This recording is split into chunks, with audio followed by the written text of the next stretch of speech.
राजस्थान के एक छोटे से गांव नवलपुरा में एक गरीब लेकिन मेहनती लड़का रहता था, अमन।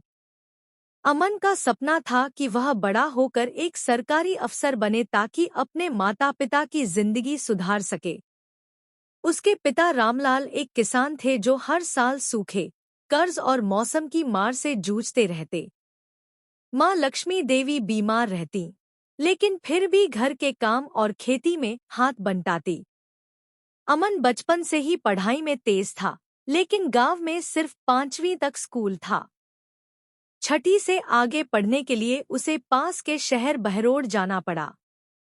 रोज 5 किलोमीटर पैदल चलकर स्कूल जाना और लौटना, फिर खेत में काम करना, यही उसकी दिनचर्या बन गई थी। मैं पढ़ाई नहीं छोड़ूंगा माँ, वह अक्सर कहता।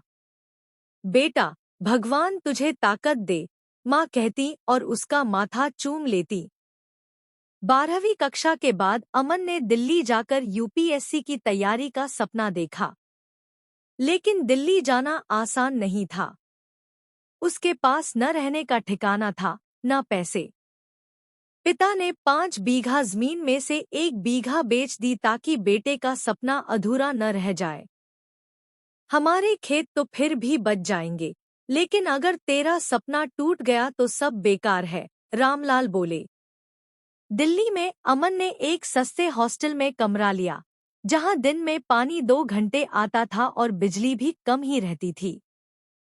उसने पढ़ाई के लिए एक कोचिंग सेंटर ज्वाइन किया, लेकिन क्लास में भीड़ इतनी होती कि कई बार आवाज भी सुनाई नहीं देती। हर महीने खर्च चलाना मुश्किल होता जा रहा था। कई बार उसे एक वक्त का खाना छोड़ना पड़ता, लेकिन वह हार नहीं मानत। 2021 में उसने पहली बार यूपीएससी की परीक्षा दी, असफलता मिली। वह रोया नहीं। उसने खुद से कहा, यह शुरुआत है, गिरा हूं तो फिर उठूंगा। 2022 में फिर से परीक्षा दी, फिर असफलता। इस बार अंदर से टूट गया। उसने कोचिंग छोड़ दी, हॉस्टल छोड़ दिया और पार्ट टाइम काम करने लगा, कभी लाइब्रेरी में अटेंडेंट तो कभी दूध की डिलीवरी। एक दिन उसकी माँ की तबीयत बहुत बिगड़ गई। डॉक्टर ने कहा, दिल का ऑपरेशन करना पड़ेगा, वरना बचना मुश्किल है। पैसे की जरूरत थी। अमन ने जो भी बचत की थी, सब खर्च कर दी। वो 2 महीने तक माँ की सेवा में लगा रहा। माँ की हालत ठीक हुई, लेकिन अमन की पढ़ाई रुक गई। गांव लौटते हुए उसने सोचा कि अब सब खत्म हो गया है। गांव पहुंचते ही उसके टीचर शास्त्री जी ने उसे बुलाया। अमन, हार मानने से मंजिल नहीं मिलती, तू फिर से कोशिश कर, उन्होंने कहा। शास्त्री जी ने अपनी छोटी सी लाइब्रेरी अमन के लिए खोल दी। यहाँ पढ़, इंटरनेट चाहिए तो मेरा फोन ले ले। अमन ने फिर से तैयारी शुरू की। इस बार कोई कोचिंग नहीं, बस खुद की लगन और शास्त्री जी की मदद। दिन में खेत में काम करता, रात को पढ़ाई करता। 2023 में उसने फिर परीक्षा दी। इस बार प्रीलिम्स पास हुआ, फिर मेंस, और अंत में इंटरव्यू का बुलावा आया। दिल्ली में इंटरव्यू के लिए जाने से पहले वह माँ बाप के पांव छूकर बोला, यह मेरी आखिरी कोशिश है, लेकिन मेरी आखिरी उम्मीद भी। इंटरव्यू अच्छा गया, लेकिन परिणाम की घड़ी काफी तनावपूर्ण थी। हर दिन फोन चेक करता, हर आवाज से चौंक जाता। फिर एक दिन उसके फोन पर मैसेज आया, बधाई हो, आपने यूपीएससी में 73वीं रैंक प्राप्त की है। अमन स्तब्ध था। आंसू उसकी आंखों से बह निकले।